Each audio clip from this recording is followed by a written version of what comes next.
Cela a commencé comme n'importe quel autre jour. Moi, assis dans mon petit appartement, sirotant un thé tiède et faisant défiler mon téléphone sans réfléchir, espérant un miracle. Le loyer était dû dans 2 jours et mon compte en banque avait officiellement touché le fond. Pas d'économie, pas d'activité secondaire sur laquelle me rabattre, juste beaucoup de stress et un sentiment croissant de malheur. J'évitais mon propriétaire, Monsieur Benson, depuis des semaines. Ce n'était pas un mauvais gars, juste le genre d'homme qui prenait son argent très au sérieux, et moi, eh bien, je n'en avais pas. Je savais que ce n'était qu'une question de temps avant qu'il ne vienne frapper à ma porte, et je n'étais pas prête pour cette conversation. J'avais répété des excuses dans ma tête, allant de la perte de mon emploi, ce qui n'était pas tout à fait vrai, à une urgence familiale inattendue, ce qui était un peu tiré par les cheveux, mais au fond, je savais qu'il n'aimait pas les histoires, juste de l'argent liquide froid. Ce jour-là, cependant, le destin en avait d'autres plans. Le ciel menaçait de pleuvoir depuis le matin, avec d'épais nuages gris s'amoncelant, semant une lourde humeur. Surtout, j'y prêtais à peine attention, perdu dans mes propres problèmes. Mais lorsque le premier coup de tonnerre a secoué le bâtiment, j'ai finalement levé les yeux. En quelques minutes, le ciel s'est ouvert et la pluie tombait à torrents, martelant les fenêtres comme un avertissement. Puis, le courant a été coupé. J'ai gémi en jetant mon téléphone de côté. Comme si être fauché n'était pas assez grave, maintenant j'étais coincé dans le noir, écoutant la tempête faire rage dehors, sans réaliser que la vraie tempête, celle qui allait tout changer, commençait. Un grand coup à ma porte m'a fait sursauter. Pendant une seconde, j'ai pensé que c'était le vent, mais je l'ai entendu à nouveau, plus fort, plus urgent. Mon cœur battait la chamade. Je savais que c'était Monsieur Benson. Je me suis figée, me demandant si je devais faire semblant d'être absente. Mais quelque chose d'étrange s'est produit, le bruit de l'eau qui coulait a rempli mes oreilles, et soudain, je l'ai vu, l'eau s'infiltrait sous ma porte, épaisse et rapide. Mon appartement était inondé. La panique m'a envahi lorsque j'ai ouvert la porte pour trouver Monsieur Benson debout, le visage trempé d'inquiétude. « Nous avons un problème », a-t-il dit d'une voix grave, à peine audible par-dessus la tempête. Je n'avais pas besoin qu'il me le dise 2 fois.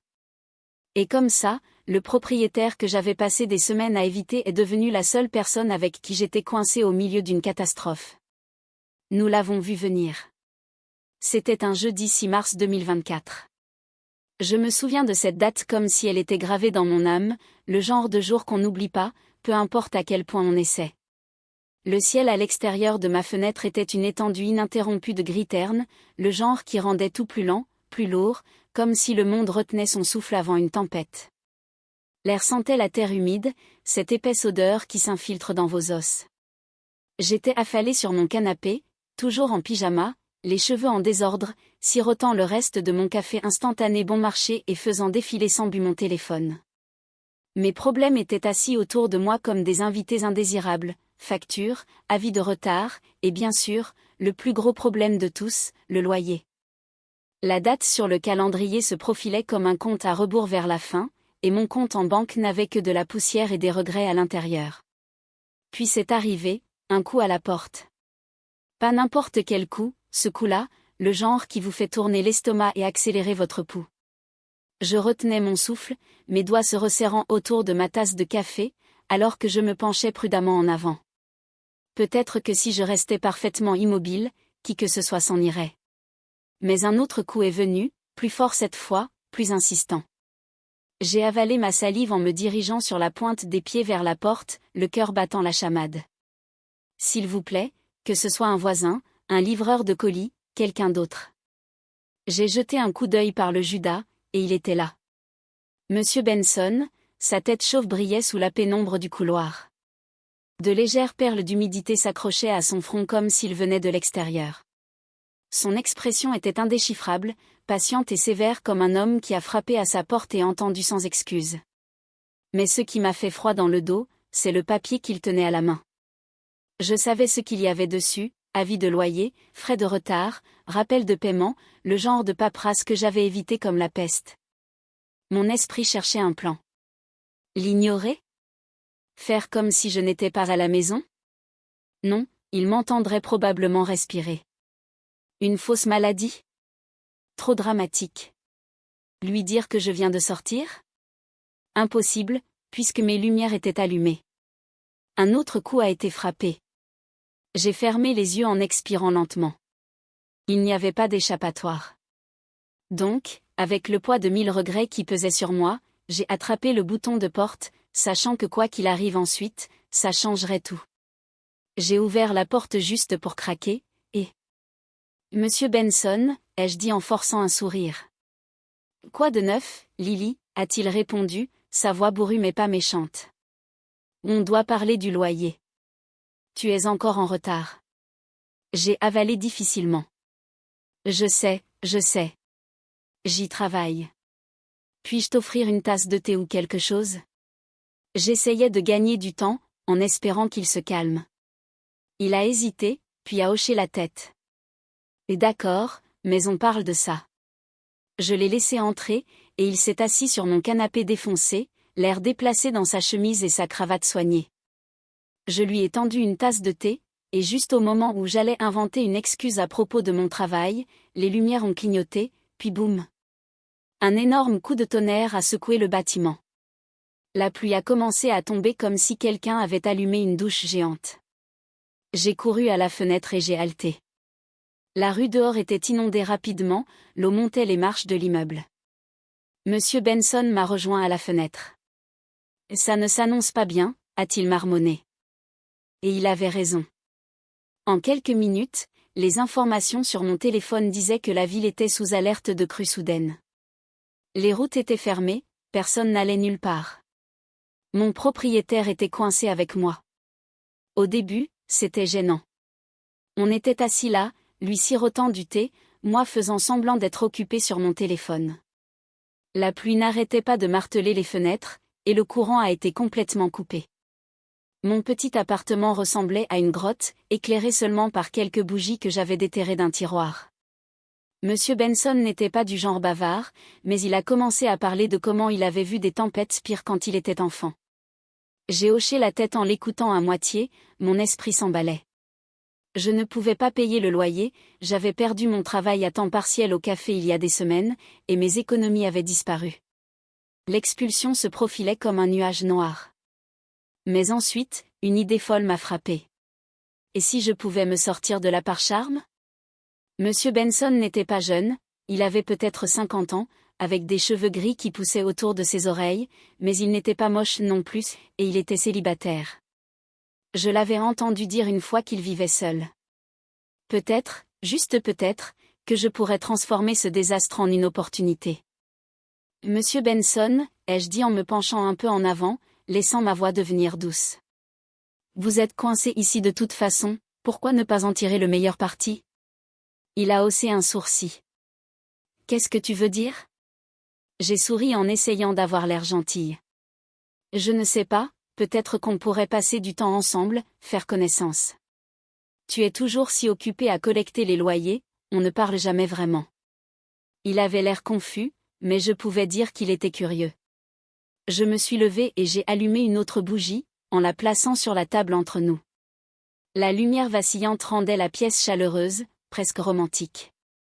Je me suis assise plus près de lui, effleurant mon bras contre le sien. Tu n'es pas si mal, tu sais, ai-je dit. Je parie que tu as des histoires. Il a ri en se détendant un peu. Bon, je suis là depuis un moment, seulement cet immeuble depuis 15 ans. 15 ans, c'est impressionnant, ai-je dit en me penchant. Tu dois être doué pour prendre soin des choses.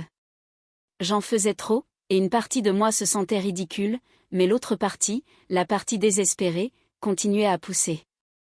La pluie ne s'arrêtait pas, et moi non plus. La nuit a pris une tournure. Les heures ont passé, et l'orage ne s'est pas arrêté. On a parlé de tout, son ancien travail de mécanicien, ma tentative ratée de devenir chanteuse, même l'époque où il avait surpris un locataire en train de faire entrer une chèvre dans l'immeuble. Oui, une chèvre. Plus on parlait, plus il se détendait. J'ai gardé le rythme, les compliments affluaient, riant à ses blagues, lui touchant le bras de temps en temps. À minuit, les bougies étaient faibles, et mon plan commençait à prendre forme. Monsieur Benson, dis-je en baissant la voix jusqu'à un murmure. Il est tard. Tu ne peux pas rentrer dans ce désordre, pourquoi ne restes-tu pas ici? Il cligna des yeux. Rester ici? Ouais, dis-je en me rapprochant. J'ai une couverture, on pourrait partager le canapé pour se tenir chaud. Son visage est devenu rouge, et je pouvais voir les engrenages tourner dans sa tête. Lily, je ne sais pas si c'est une bonne idée. Oh, allez, ai-je taquiné. Ce n'est qu'une nuit, pas grave. D'ailleurs, je me sentirais mal si tu tombais malade là-bas. Je n'étais pas sûr qu'il accepterait, mais ensuite, il a hoché la tête lentement et incertain. Et d'accord, juste le canapé. J'ai attrapé une couverture dans ma chambre et je l'ai jetée sur nous. Le canapé était minuscule, donc nous avons dû nous asseoir très près. Mon cœur battait la chamade, non pas parce que j'étais à fond sur lui, mais parce que je savais que c'était ma chance. Si je jouais bien, peut-être qu'il oublierait le loyer, peut-être qu'il m'aimerait même assez pour me laisser glisser.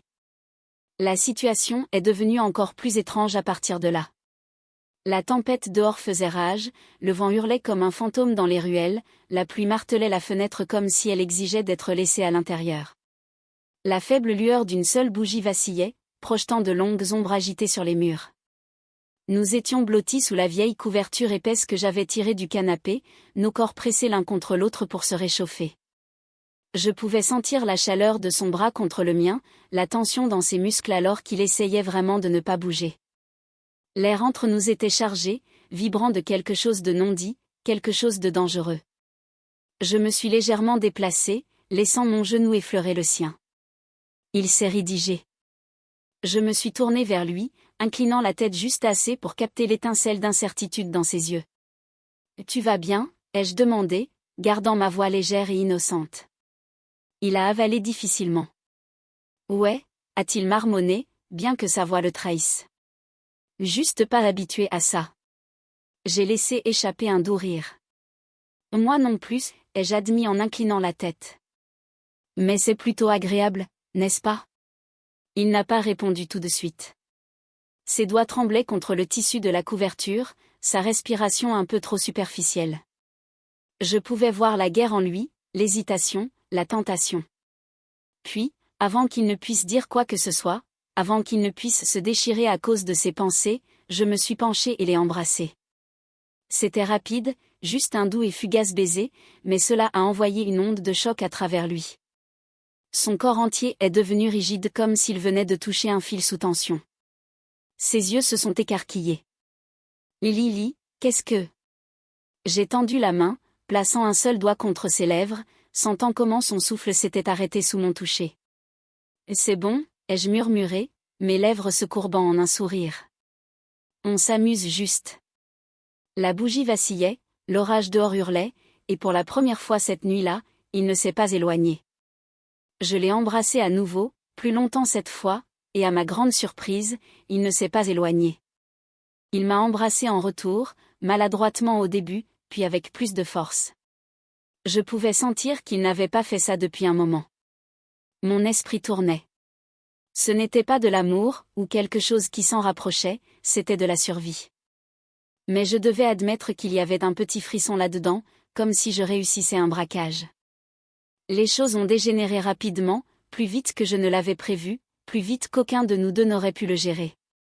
Un instant, nos lèvres se sont effleurées dans un baiser hésitant, testant les os, ensuite, nous étions perdus dans une tempête de membres emmêlés et de gémissements chuchotés sous la lourde chaleur de la couverture.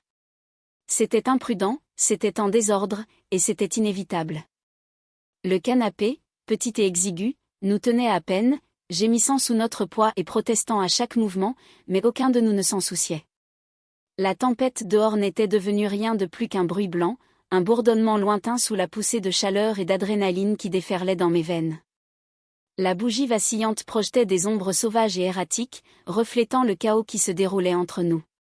Quand ce fut fini, le silence entre nous semblait plus fort que le tonnerre dehors.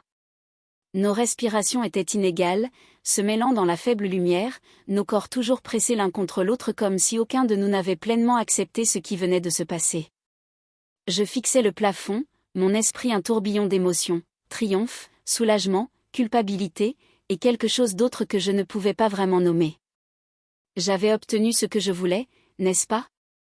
Alors, Pourquoi mon estomac se tordait-il d'une manière à laquelle je ne m'attendais pas? À côté de moi, Monsieur Benson restait immobile, sa poitrine se soulevant et s'abaissant dans une profonde respiration délibérée. Son regard était vague, fixant le vide. Il avait l'air hébété, comme un homme essayant de se convaincre qu'il n'avait pas franchi une ligne qu'il ne pourrait jamais défranchir. J'ai tourné légèrement la tête en le regardant dans la faible lueur. « Tu es d'accord ?» Ma voix était plus douce que je ne le voulais, presque hésitante. Il cligna des yeux, son expression indéchiffrable. Puis, après une longue pause, il laissa échapper un petit rire sans humour. « Je ne sais pas. » Je n'étais pas sûr de savoir non plus. « Lily, » dit-il finalement. Je ne sais pas ce que c'était. Je me suis blotti plus près, jouant le rôle. Juste nous, profitant d'une mauvaise nuit. Le lendemain matin, quand je me suis réveillée, la pluie avait cessé, la lumière du soleil se faufilait à travers les rideaux, et Monsieur Benson était déjà debout, pliant la couverture. Il m'a regardé, et je ne pouvais pas lire son visage. Était-il en colère, embarrassé, heureux, en deuil? Ai-je dit en m'étirant. Je vais dormir un peu. Il hocha la tête. Ouais, je devrais y aller, vérifier le bâtiment pour les dégâts. Et bien sûr, ai-je dit en me relevant. Puis j'ai ajouté, et Monsieur Benson, à propos du loyer, peut-être que nous pourrions trouver une solution après la nuit dernière, je veux dire. Il s'est figé en me fixant pendant un instant. J'ai pensé que j'avais fait une grosse erreur, mais il a soupiré en se frottant le cou. Et disons que c'est quitte pour ce mois-ci. Ne le dis à personne, d'accord? J'ai souri. Marché conclu. Il est parti sans un mot de plus, et je suis restée là, me sentant comme si j'avais gagné à la loterie. Je n'avais pas à payer de loyer, et j'avais évité l'expulsion. C'était sûr que c'était sournois, et peut-être un peu mal, mais j'avais survécu, c'est ce qui comptait. Les jours se sont transformés en semaines, et l'atmosphère entre Monsieur Benson et moi a changé d'une manière que je ne pouvais pas vraiment exprimer avec des mots. Ce n'était pas gênant, pas exactement, mais il y avait quelque chose de non dit entre nous maintenant, quelque chose d'électrique mais de fragile. Il passait toujours quand quelque chose dans mon appartement avait besoin d'être réparé. Une fuite de gaz? Il était là avec sa boîte à outils. Une lumière vacillante? Il grimpait à l'escabeau sans un mot. Mais quelque chose avait changé. Il ne me regardait plus dans les yeux. Si je me tenais trop près, il s'éclaircissait la gorge et faisait un pas en arrière. Si ma main effleurait la sienne par accident, il se tendait comme si je l'avais brûlé. Une fois, je l'ai surpris en train de me fixer, juste une seconde de trop. Au moment où nos regards se sont croisés, il a détourné le regard, faisant semblant d'être profondément investi dans le serrage d'une vis qui n'était même pas desserrée. Je n'ai pas insisté. J'avais obtenu ce que je voulais, le loyer restait pris en charge, et je n'allais pas risquer de le perdre en étant gourmande. Au lieu de cela, je me suis concentrée sur le fait de garder la tête hors de l'eau. J'ai commencé à ramasser des petits boulots, serveuse dans un restaurant de fin de soirée, babysitting pour le couple du dessus, même en faisant de l'écriture indépendante en ligne. Ce n'était pas glamour, mais c'était suffisant pour garder mes lumières allumées et de la nourriture dans mon réfrigérateur. Il y avait toujours ce sentiment de tension dans l'air, comme une tempête qui n'avait pas encore tout à fait éclaté, et au fond de moi, je savais que ce n'était pas fini. Je ne regarde pas encore en arrière. Je ne sais toujours pas si je le referai. Cette nuit-là, il ne s'agissait pas seulement de survivre, il s'agissait de franchir des lignes que je n'aurais jamais pensé que je le ferais. Le désespoir fait des choses étranges aux gens, vous fait voir des portes là où il n'y avait que des murs, vous fait prendre des risques qui à la lumière du jour semblent à la fois brillants et téméraires. Je n'avais pas prévu que les choses se dérouleraient comme elles l'ont fait, mais une fois que j'ai pris cette première étape, il n'y avait pas de retour en arrière. Était-ce mal? Peut-être. Était-ce nécessaire? Absolument. La tempête dehors n'était rien comparée à la tempête en moi. J'avais passé des semaines à me noyer sous les factures, esquivant les appels et sentant le poids de l'incertitude peser sur ma poitrine. Cette nuit-là, pour la première fois depuis longtemps, j'ai pris le contrôle, j'ai retourné les chances en ma faveur, j'ai tourné la situation à mon avantage, et quand le matin est venu, j'en avais une, pas de loyer, pas d'expulsion, une voix sûre, mais gagnée à un prix. Après cette nuit, quelque chose a changé entre moi et Monsieur Benson. La façon dont il me regardait changeait, parfois de culpabilité, parfois de quelque chose que je ne pouvais pas vraiment nommer. L'autorité facile qu'il avait autrefois sur moi, alors que j'étais sa locataire, s'estompait, remplacée par l'hésitation, par des questions silencieuses qu'il n'a jamais posées à voix haute. Chaque coup à ma porte portait une tension tacite. Regrettait-il que ce soit moi? Je n'en ai jamais parlé à personne, ni à mon meilleur ami, ni même à mon journal. Certaines choses sont trop étranges, trop emmêlées pour être expliquées. Mais voici la vérité, je ne regrette pas d'avoir survécu, je ne regrette pas d'avoir trouvé une issue quand le monde se refermait. Est-ce que je le referais? Je ne sais toujours pas. Mais cette nuit-là, cette tempête, cette inondation, m'a changé. Elle m'a montré jusqu'où j'étais prête à aller quand j'étais dos au mur. C'est l'histoire de la nuit où mon propriétaire et moi nous sommes retrouvés coincés ensemble. C'est désordonné, c'est sauvage, et c'est à moi.